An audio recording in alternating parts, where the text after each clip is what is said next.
யாழ்ப்பாணம் மாவட்டத்தின் புங்குடுதீவு தெற்கு கடற்கரையோர பகுதி, குறிகட்டுவான், நைனாதீவு மற்றும் நெடுந்தீவு கடற்கரையோர பகுதிகளில் தற்போது பிளாஸ்டிக் மற்றும் பொலித்தீன் தயாரிப்புக்கான மூலப்பொருட்கள் பெருமளவில் கரையொதுங்கி வருவதாக தெரிவிக்கப்பட்டுள்ளது.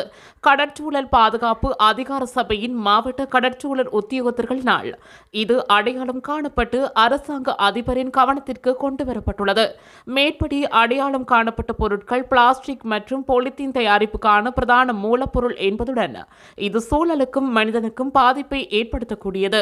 அந்த வகையில் பொதுமக்கள் மற்றும் கடற்தொழிலாளர்கள் விழிப்புணர்வுடன் நடந்து கொள்வதுடன் இப்பொருட்களை தொடுதல் மற்றும் எடுத்துச் செல்லுதலை தவிர்க்குமாறும் அரசாங்க அதிபர் கேட்டுக் கொண்டுள்ளார். இவ்விடயம் தொடர்பில் கடற்சூழல் பாதுகாப்பு அதிகார சபையின் உதவி முகாமியாளருக்கு அறிக்கையிடப்பட்டுள்ளதுடன் இதனை அப்புறப்படுத்தல் தொடர்பாக உரிய பொறிமுறை எதிர்வரும் நாட்களில் முன்வைக்கப்படும் என்பதனை அரசாங்க அதிபர் அறிவித்துள்ளார். இதுபோன்ற செய்திகளை உடனுக்குடன் அறிந்து கொள்ள தமிழ் பிளஸ் யூடியூப் சேனலை மறக்காம சப்ஸ்கிரைப் பண்ணுங்க, கமெண்ட் பண்ணுங்க, ஷேர் பண்ணுங்க.